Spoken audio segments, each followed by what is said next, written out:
विद्यार्थी मित्रों, गुरुत्वाकर्षण पार्ट 2।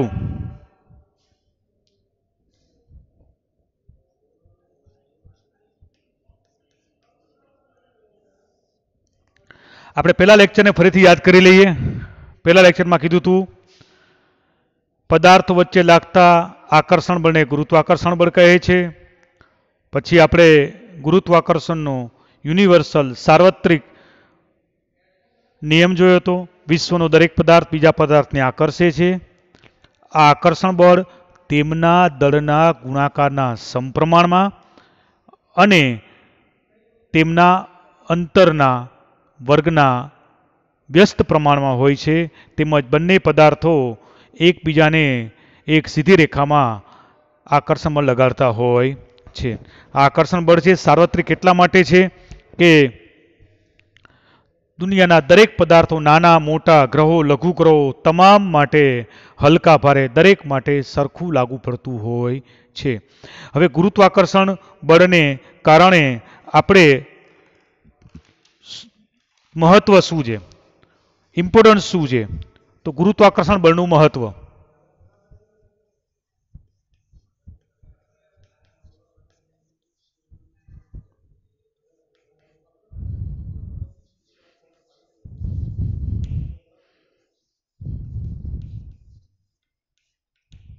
ગુરુત્વાકર્ષણ બળનું મહત્વ તો જુઓ,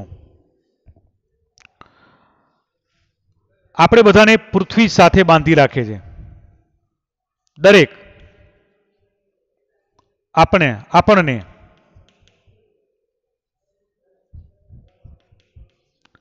પૃથ્વી સાથે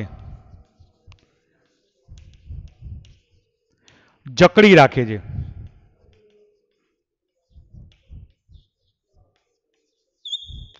આપણે આમાં નથી થતા, જો આમાં શું કામ? જો ચંદ્ર ઉપર તમે જાઓ ને તો ચંદ્રનું ગુરુત્વાકર્ષણ પૃથ્વીના ગુરુત્વાકર્ષણ બળ કરતા છઠ્ઠા ભાગનું તમે આમ જો ચંદ્ર ઉપર આમ ધીરે ધીરે અવકાશમાં એવી રીતે, એટલે આપણે બધાને પૃથ્વી સાથે જકડી રાખે છે, બાંધી રાખે છે। પૃથ્વી ફરતે ચંદ્રનું પરિભ્રમણ, પૃથ્વી ફરતે ચંદ્રનું પરિભ્રમણ એ ગુરુત્વાકર્ષણ બળને કારણે જ છે। પૃથ્વી ફરતે ચંદ્રનું પરિભ્રમણ, સૂર્ય ફરતે આપણા બધા જ ગ્રહોનું પરિભ્રમણ, સૂર્ય ફરતે બધા જ એટલે સૂર્યમંડળના બધા જ ગ્રહોનું પરિભ્રમણ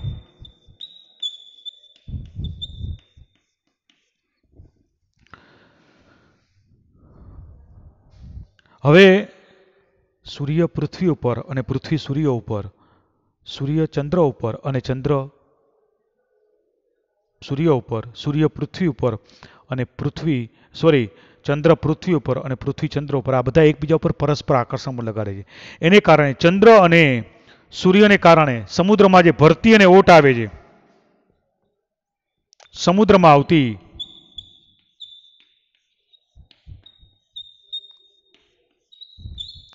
ભરતી અને ઓટ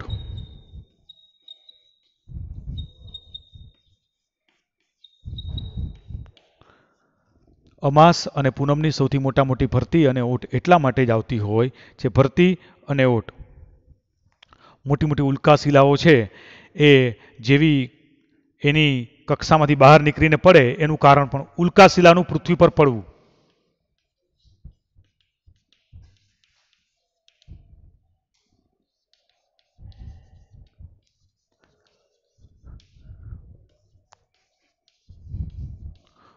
પરંતુ ગુરુત્વાકર્ષણ બળને કારણે શું થાય છે?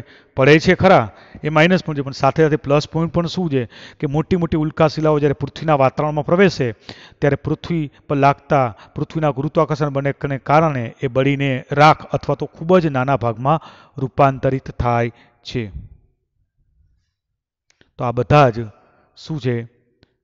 આપણા ગુરુત્વાકર્ષણ બળનું મહત્વ દર્શાવતા ભાગ હતા। લખી નાખો।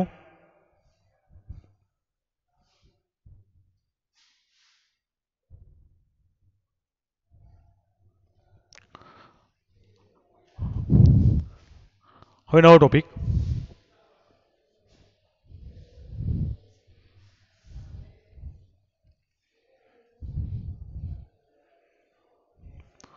મુક્ત પતન કોને કહેવાય?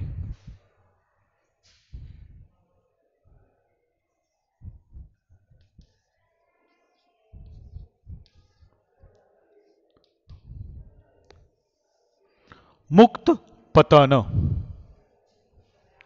હવે જુઓ, કોઈ પણ પદાર્થ છે, આપણે અગાસી ઉપરથી કોઈ પણ પ્રકારના બળ રાખ્યા વિના, ચોક છે તમારી સામે, હું ઉપરથી આમથી આમ નીચે પડે છે, તો આ પદાર્થની ગતિને શું કહેવાય? મુક્ત પતન કહેવાય.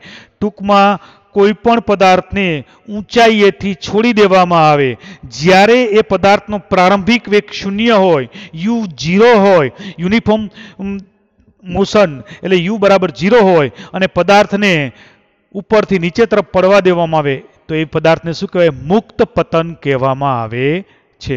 તો આપણે લખીએ છીએ, કોઈ પણ પ્રકારના બાહ્ય બળ આપ્યા સિવાય કોઈ પણ પ્રકારના બાહ્ય બળ કોઈ પણ પ્રકારનું બાહ્ય બળ આપ્યા વગર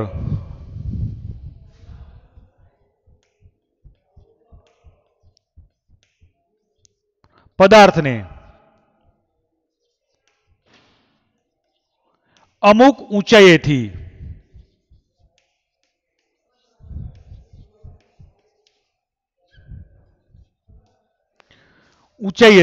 આપણી પકડમાંથી શું કરી દઈએ? મુક્ત કરી દઈએ. અમુક ઊંચાઈથી મુક્ત કરવામાં આવે,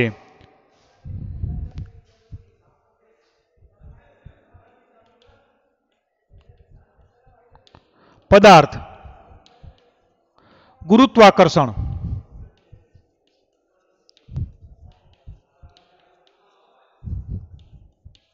બળ ની અસર હેઠળ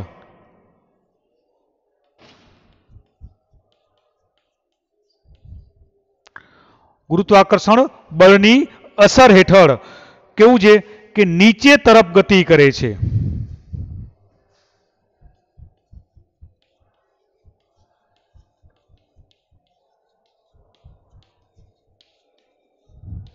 પદાર્થની આ રીતની ક્રિયાને મુક્ત પતન કહેવાય છે.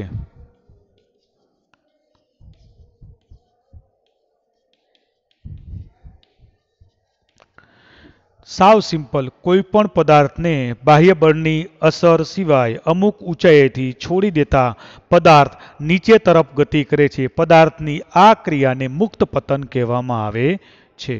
મુક્ત પતન કરતો પદાર્થ પણ જો કોઈ પણ પ્રકારનું બાહ્ય બળ લાગતું નથી, એવું આપણે પહેલા જ કહીએ છીએ, એટલે પ્રવેગી ગતિ કરે છે.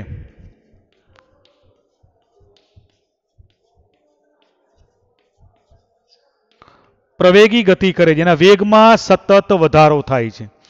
ગેલિલીઓએ આના પહેલા આપણે જોયું હતું કે ગેલિલીઓએ શું કીધું? અમુક ઊંચાઈએથી પદાર્થ, મોટો પદાર્થ અને નાનો પદાર્થ બંનેને મુક્ત રીતે છોડી દેવામાં આવે તો બંને પદાર્થો સમાન સમયે નીચે પડે છે. ખરેખર એવું નથી બનતું.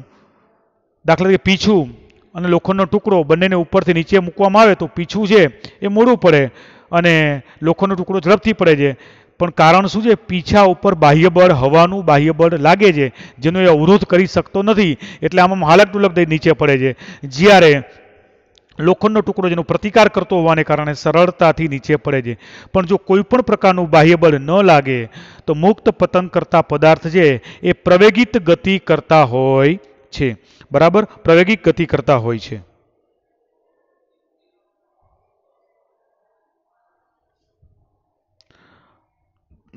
તો આ પ્રવેગિક ગતિ છે એના વિશે હવે આપણે ગુરુત્વીય પ્રવેગ, બરાબર, એના વિશે હવે આપણે નોંધ લખશું. તો જોઈએ.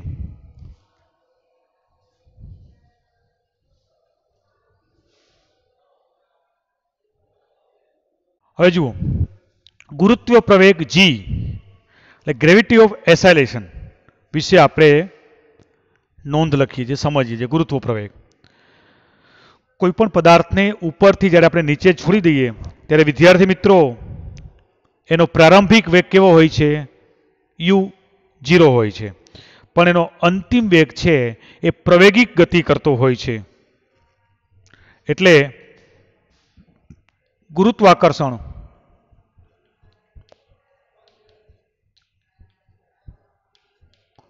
બળથી અસર હેઠળ પદાર્થ દિશા બદલ્યા સિવાય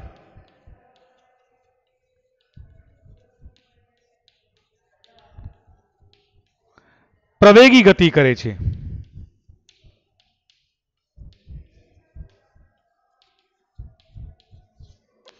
આ પ્રવેગી ગતિને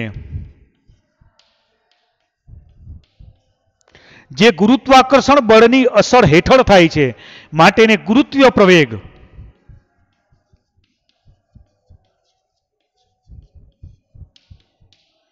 જી કહે છે. આ પ્રવેગી ગતિ છે એ ગુરુત્વાકર્ષણ બળ અસર હેઠળ થાય છે માટે એને ગુરુત્વ પ્રવેગ જી કહેવામાં આવે છે. બરાબર. હવે જી નું સૂત્ર બળ બરાબર દળ ગુણ્યા પ્રવેગ. પણ અહીં પ્રવેગને બદલે ગુરુત્વ પ્રવેગ.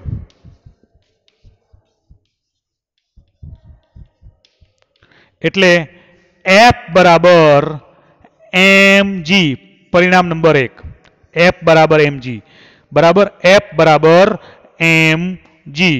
તેના ઉપરથી ખાલી આપણે લઈએ F ના છેદમાં m બરાબર g થાય કે નહીં? F ના છેદમાં m બરાબર g. F બરાબર mg. તો F બરાબર m ના છેદમાં g. ગુરુત્વ પ્રવેગ છે, પ્રવેગનો એકમ શું હતો? મીટર પ્રતિ સેકન્ડ. તો ગુરુત્વ પ્રવેગ g નો એકમ પણ શું છે? મીટર પ્રતિ સેકન્ડ સ્ક્વેર છે. આ તમારે યાદ રાખવાનું. ગુરુત્વ પ્રવેગનો એકમ પણ શું છે?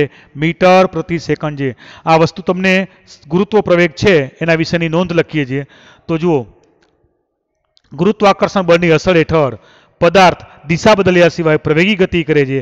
આ પ્રવેગી ગતિને ગુરુત્વ પ્રવેગ જી કહે છે. બળ બરાબર દળ ગુણ્યા પ્રવેગ, પણ અહીં પ્રવેગની જગ્યાએ ગુરુત્વ પ્રવેગ જી મૂકતા F બરાબર mg. તો જી નો એકમ શું છે? મીટર પ્રતિ સેકન્ડ સ્ક્વેર છે. હવે આપણે આગળ વધીએ છીએ. તો જુઓ, આપણે સાર્વત્રિક ગુરુત્વાકર્ષણ બળ અચળાંક જોઈ ગયા હતા. F બરાબર જી ગુણ્યા m ના છેદમાં ડી સ્ક્વેર. દરેક પદાર્થ પર આકર્ષણ બળ તેમના દળના ગુણાકારના સમપ્રમાણમાં અને તેના અંતરના વર્ગના વ્યસ્ત પ્રમાણમાં છે. જે અહીં m બરાબર પૃથ્વીનું દળ, m બરાબર પદાર્થનું દળ, ડી બરાબર પૃથ્વીના કેન્દ્રથી પદાર્થ વચ્ચેનું અંતર, પદાર્થ m વચ્ચેનું અંતર.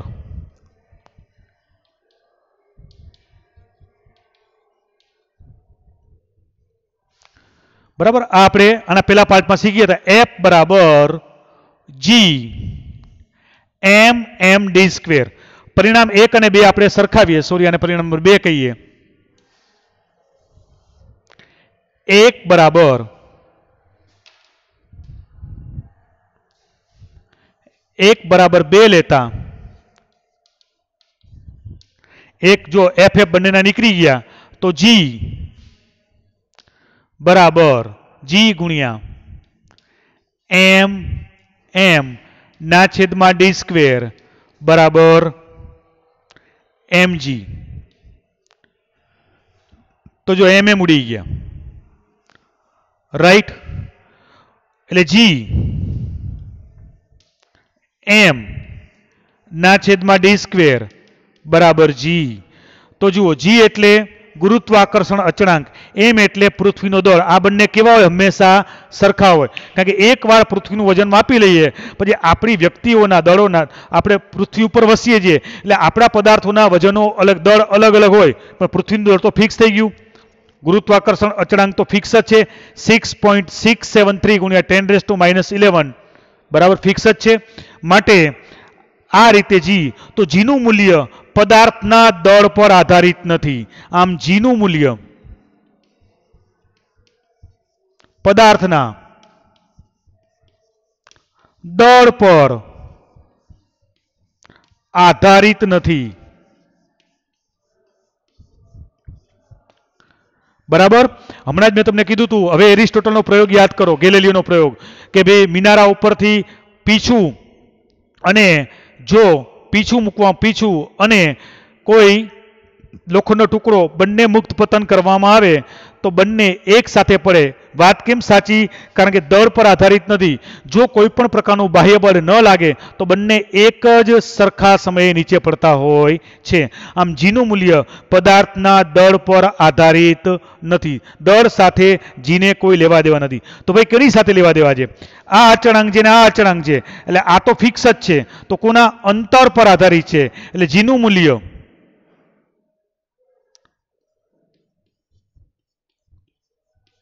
પદાર્થોના અંતર પર આધાર રાખે છે.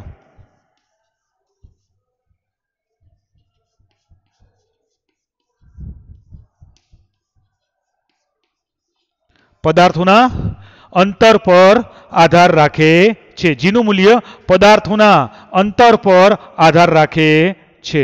જીનું મૂલ્ય કોના ઉપર? પદાર્થોના અંતર પર આધાર રાખે છે.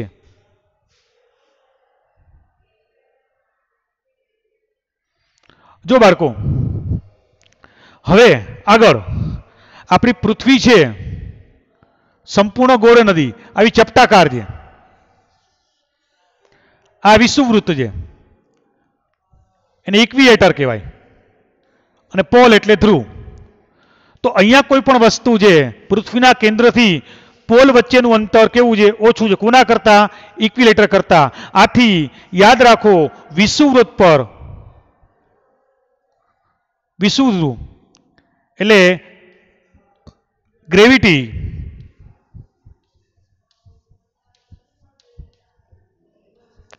એટલે કે પૃથ્વીના વિષુવવૃત્ત ધ્રુવ પર આપણે જીનું મૂલ્ય પૃથ્વીના ઉત્તર ધ્રુવ અને દક્ષિણ ધ્રુવના મૂલ્ય કરતાં કેવું છે?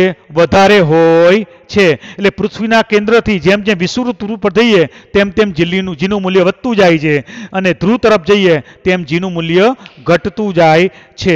કેમ? કે જીનું મૂલ્ય અંતર પર આધાર રાખે છે. અંતર વધારે તો જીનું મૂલ્ય ઓછું, અને અંતર વધારે એમ જીનું મૂલ્ય શું છે? કેન્દ્રથી અંતર, એટલે કે જેમ જેમ ગુરુત્વ પ્રયોગનું વિષુવવૃત્ત પરના ગુરુત્વ કરતાં વધુ હોય છે. એટલે ધ્રુવ પર ગુરુત્વ પ્રયોગનું મૂલ્ય વિષુવવૃત્ત કરતાં કેવું હોય છે? વધારે હોય છે. એટલે મારી ભૂલ છે, ધ્યાનથી રાખજો. ઈપી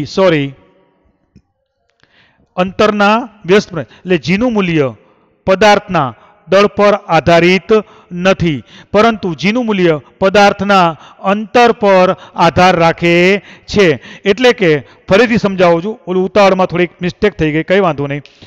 એટલે કે ધ્રુવ વચ્ચેનું અંતર ઓછું હોય, જેમ અંતર ઓછું એમ જીનું મૂલ્ય વધારે, અને જેમ અંતર વધુ એમ જીનું મૂલ્ય ઓછું હોય છે. આથી ઉત્તર ધ્રુવ અને દક્ષિણ ધ્રુવ પર જીનું મૂલ્ય વિષુવવૃત્તના ધ્રુવો પર કરતાં કેવું હોય છે? વધારે હોય છે. બરાબર છે? ક્લિયર? તો આખી આ જીની વાત. ગુરુત્વ પ્રવેગ એટલે શું ફરીથી સમજી લઈએ. ગુરુત્વાકર્ષણ બળની અસર હેઠળ પદાર્થની દિશા બદલ્યા સિવાય પદાર્થ પ્રવેગી ગતિ કરે છે. આ પ્રવેગી ગતિને ગુરુત્વ પ્રવેગ જી કહેવામાં આવે છે. બળ બરાબર દળ ગુણ્યા પ્રવેગ, પણ પ્રવેગને બદલે ગુરુત્વ પ્રવેગ જી લઈએ તો F બરાબર mg પ્રવેગનું એકમ શું છે? મીટર પ્રતિ સેકન્ડ. તો જીનો એકમ પણ મીટર પ્રતિ સેકન્ડ સ્ક્વેર છે. હવે જુઓ, સાર્વત્રિક ગુરુત્વાકર્ષણ બળના નિયમ પ્રમાણે F બરાબર G ગુણ્યા M એટલે પૃથ્વીનું દળ, G એટલે પદાર્થનું દળ અને D એટલે ડિસ્ટન્સ, પૃથ્વીના કેન્દ્રથી પદાર્થ વચ્ચેનું અંતર. પરિણામ 1 અને 2 સરખાવીએ તો G(m(m)d², mg mm કેન્સલ થઈ ગયા, દળ કેન્સલ થઈ ગયા, એટલે જીનું મૂલ્ય પદાર્થના દળ પર આધારિત નથી, પદાર્થના અંતર પર આધાર રાખે છે.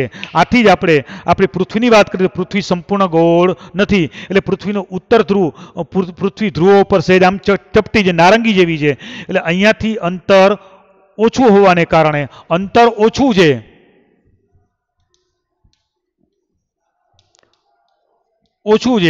માટે જી વધુ છે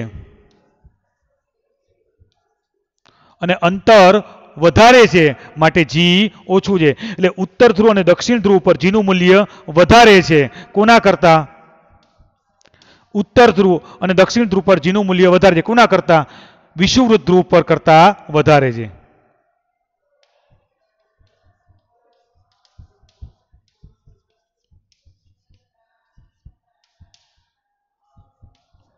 બરાબર છે? થોડુંક ફેર પડે, પણ ઉત્તર ધ્રુવ અને દક્ષિણ ધ્રુવ પર જીનું મૂલ્ય વધારે છે. ટૂંકમાં પૃથ્વી પર ધ્રુવ તરફ જેમ જેમ ઉત્તર ધ્રુવ અને દક્ષિણ ધ્રુવ તરફ જઈએ તેમ તેમ જીનું મૂલ્ય વધતું જાય છે, કારણ કે અંતરના વર્ગના વ્યસ્ત પ્રમાણમાં હોવાથી અંતર ઓછું તો જીનું મૂલ્ય એટલે ગુરુત્વ પ્રવેગનું મૂલ્ય વધારે હોય છે, જ્યારે વિષુવવૃત્ત પર અંતર પૃથ્વીના કેન્દ્રથી અંતર વધારે હોવાથી ગુરુત્વ પ્રવેગનું મૂલ્ય ઓછું હોય છે. લખી નાખો.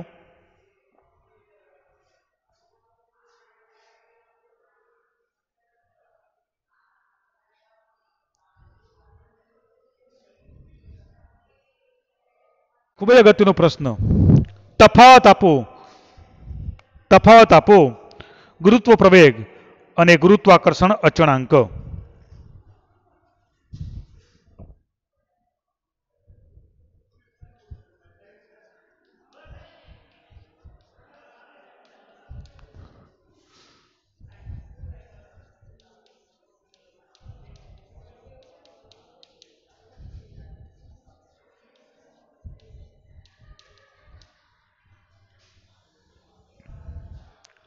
જુઓ, ગુરુત્વ પ્રવેગ અને ગુરુત્વાકર્ષણ અચળાંક. હવે ગુરુત્વ પ્રવેગમાં હમણાં જ જોઈ ગયા, જેમ જેમ જેમ ઉત્તર ધ્રુવ તરફ જઈએ અને દક્ષિણ ધ્રુવ તરફ જઈએ એમ જીનું મૂલ્ય વધારે હોય છે, અને વિષુવવૃત્ત ધ્રુવો પર જઈએ એમ એનું જીનું મૂલ્ય કેવું હોય છે? ઓછું હોય છે. આમ જુદા જુદા સ્થાને તેનું મૂલ્ય જુદું જુદું હોય છે. જુદા જુદા સ્થાને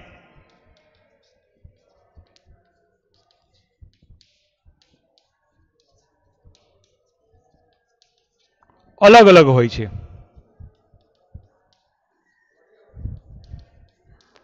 જુદા જુદા સ્થાને જીનું મૂલ્ય અલગ અલગ હોય છે.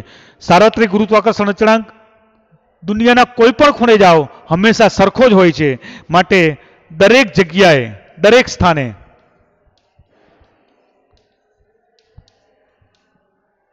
સમાન હોય છે.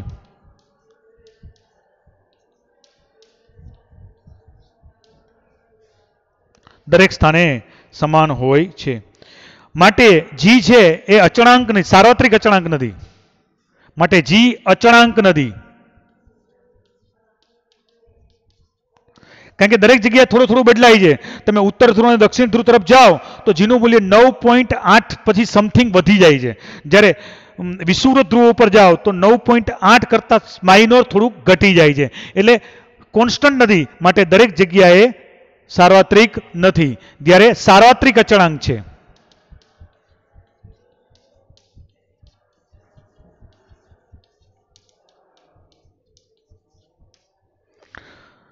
હવે પૃથ્વીની સપાટી પર જીનું મૂલ્ય આશરે પૃથ્વીની સપાટી પર